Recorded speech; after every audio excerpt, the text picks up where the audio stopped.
আপনারা যারা আছেন, আপনারা হয়তো বলবেন যে হুজুর আমরা সমাজের পিছিয়ে পড়া মানুষ, আমাদেরকে এই সমাজের কত মানুষ কতভাবে কদর করে না। না রে ভাইয়া, মানুষ কদর করে না করে এটা দেখার দরকার নেই। দুনিয়াতে সম্পদ পাইলেন বা না পাইলেন এটাও দেখার দরকার নেই। আমরা সমাজের সাধারণ মানুষ, এইটাও ভাবার দরকার নেই। আখিরাতে আমার শায়েখ আল্লামা মুফতি মুশতাকুন নবী সাহেব হুজুর সব সময় বলে যে দুনিয়ার জীবনে ছিল তো ফকির মিসকিন, তো আল্লাহকে রাজি খুশি করছে, আল্লাহকে রাজি খুশি করছে, আল্লাহর ইবাদত করে গেছে, তো চোখটা বন্ধ হলেই সে বাদশাহ, সে বাদশাহ।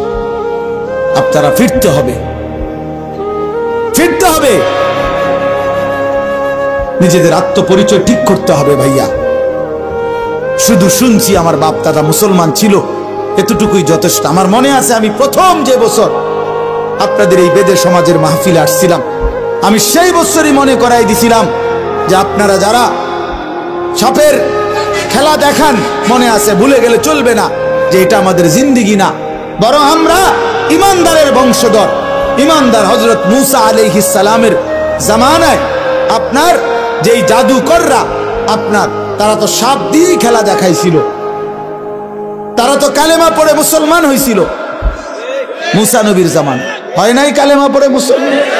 তাইলে তাইলে নিজেদেরকে দুর্বল, নিজেদেরকে এমনি ভাবেন যে আমরা দুর্বল, এমনি গুনার বেলায় তো সব করতেছেন। হ্যাঁ, কি ব্যাপার? আপনি দুর্বল হইলে মিশা কথা কনকা কথা বলেন না কেন? দুর্বল হইলে নাচ গান করেন কেন? গান বাদ্য বাজান কেন? দুর্বল হইলে আপনাদের বোনেরা মেয়েরা বেপর্দা হবে কেন? আমরা মুসলমান, বলেন আপনারা মুসলমান কিনা বলেন, বলেন সবাই মুসলমান কিনা বলেন। তাইলে আমরা মুসলমান হলে আমাদের আল্লাহ আছে, আমাদের রসুল আছে, আমাদের কোরআন আছে, আমাদের ধর্ম আছে। আমরা মুসলিম, আমরা পাগল না, ছাগল না, আমরা মাতাল না, আমাদের ইজ্জত আছে, সম্মান আছে।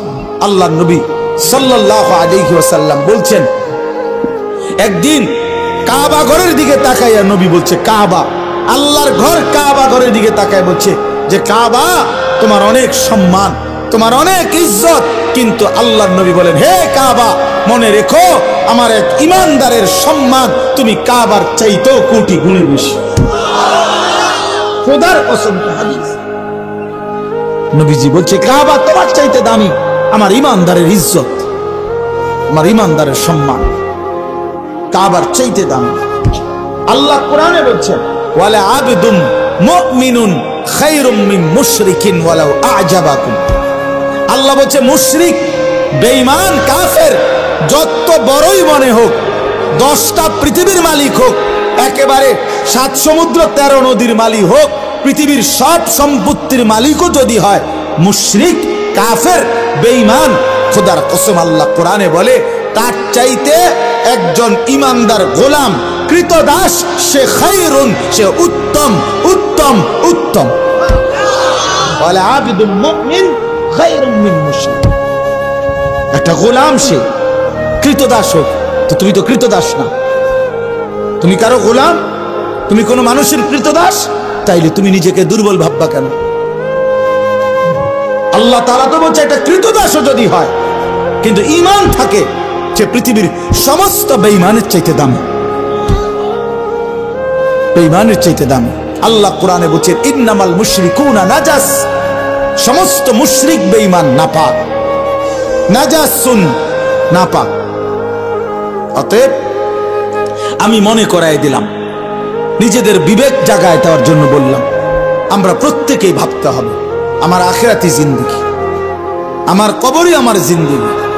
এই দুনিয়া হাসলেও মরে যাবেন, কাঁদলেও মরে যাবেন, সুখে থাকলেও মরে যাবেন, দুঃখে থাকলেও মরে যাবেন। রাজপ্রাসাদের অট্টালিকায় যে থাকে সেও মরে যায়, জীর্ণ কুঠির কুড়ে ঘরে যে থাকে সেও মরে যায়, মরে না ভাইয়া?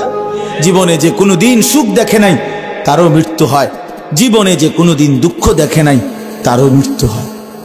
কাজে এক অনিবার্য সত্য, মৃত্যু এক চূড়ান্ত বাস্তবতা, এক চিরন্তন সত্য। এটাকে অস্বীকার করার কোনো সুযোগ নাই বাপ।